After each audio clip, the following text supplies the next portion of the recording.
តែអាជីវកម្មច្រើនកន្លែងហើយតែអត់មានទីតាំងផ្លូវចិត្តតោះទៅមើលទីអាជីវកម្មខាងណាជាមួយខ្ញុំ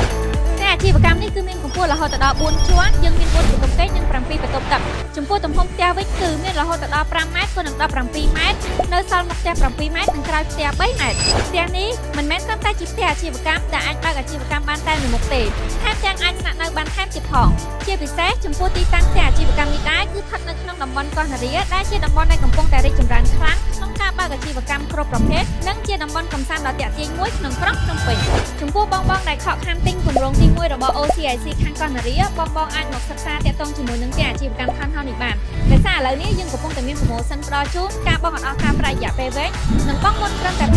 តែប៉ុណ្ណោះ